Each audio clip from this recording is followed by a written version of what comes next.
Juliet is now left alone in her room, and is understandably frightened about the potion the friar gave her. The man seems generally insane, and his plan isn't that great either. She's, first of all, afraid that it could kill her, and it very well could. I mean, it might. Foreshadowing. And she's also pretty not excited about the idea of waking up to see a bunch of dead bodies, including Tybalt's fresh corpse and maybe some spirits of the dead. But you know what? That doesn't matter, because she's gonna be with Romeo.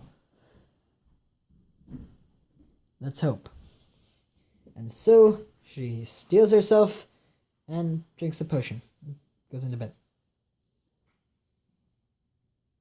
So far, it works. It is now scene 4, the next morning, the wedding day, and the household is astir with last-minute preparations. Yeah, that's right, last-minute preparations, as if the wedding itself wasn't last-minute enough. Capulet calls the nurse over, and he's like, "Hey, go wake up Juliet. It's her wedding day, you know. I thought she was the one who was supposed to be up all day." Okay, whatever.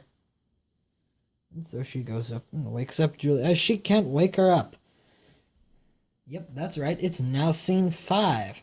And she's announcing that Juliet, she's dead. What? She's dead. And suddenly the entirety of the wedding party is thrown into mourning.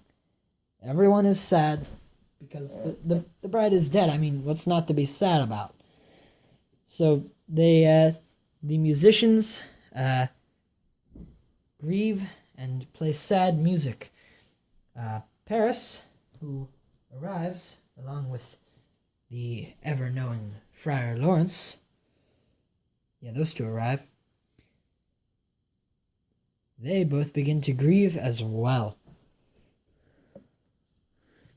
Friar Lawrence counsels them as on the acceptance of God's will, and some other stuff that sounds really good, which is really just him trying to convince them that, yep, she is in fact dead. And they then decide, well, I guess we're gonna have to bury her, and they all kind of leave. And Peter, this guy, you remember him earlier. He's the guy who was illiterate, who they sent for some reason to read stuff. Yeah.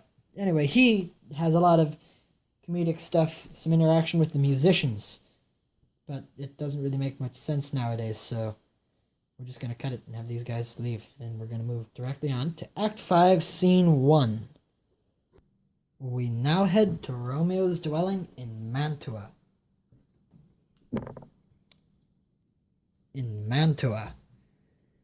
And so, in Mantua, in walks Romeo's good friend, Balthazar. Yeah, Balthazar, that guy you haven't even heard about since the first act, the first scene. Yeah, he was in the first fight, and that was really it. Not sure why they didn't send Benvolio, but they sent Balthazar for some reason. So here he is. And Balthazar gives Romeo the news that, hey, you know your wife Juliet? Yeah, I know her. She's dead. What? She's dead. Nuts! And so, Balthazar just kind of leaves, and Romeo encounters, quite luckily, an apothecary. And the guy is like, hey. And Romeo's like, hey, you got any poison? Yeah, but that's illegal. Yeah, but I have money. Okay, and he buys it from him. And then he's like, you know what? Money is really evil. This is the power of money, and money's bad. So basically, Romeo's just kind of a big jerk in this scene. And then the apothecary just kind of goes away, because Romeo's heading back to Verona to join Juliet in death. There's a bit more dramatic irony for you. We now head back to Friar Lawrence's dwelling, where things are getting even worse. Because Friar John walks in and he's like, hey, Friar Lawrence, yeah? You know that letter I was supposed to deliver to Romeo? Yeah? You mean the one that You know, the one that would tell him about all the plan with Juliet and how she's not actually dead. Yeah. I couldn't deliver it. What? I couldn't deliver it. Are you kidding me? Seriously, why couldn't you? Well, I don't really know my way around town. Okay. And I was around sick people, so they wouldn't let me in because I was kind of in quarantine. Seems a bit like us, doesn't it? Anyway, back to the story. So, you couldn't deliver it to him? Nope. Why did I send you? Why on earth, out of any of the friars we have here, did I decide to send you? I honestly don't know. What he should have done was this. Hey, Friar John, you want to send a letter to Romeo? Yeah, sure. Wait a minute. Do you know your way around town? No. Are you going to be around sick people? Yeah.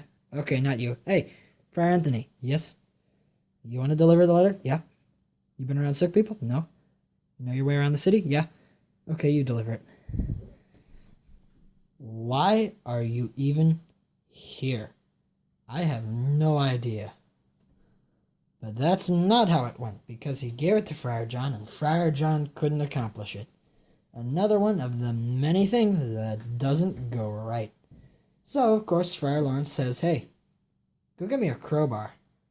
What? I said go get me a crowbar. And so he leaves and gets a crowbar. He comes back and gives Friar Lawrence the crowbar. And Friar Lawrence plans to go open up the vault and take Juliet into his own cell until Romeo can be summoned. Yep, another great part of the plan.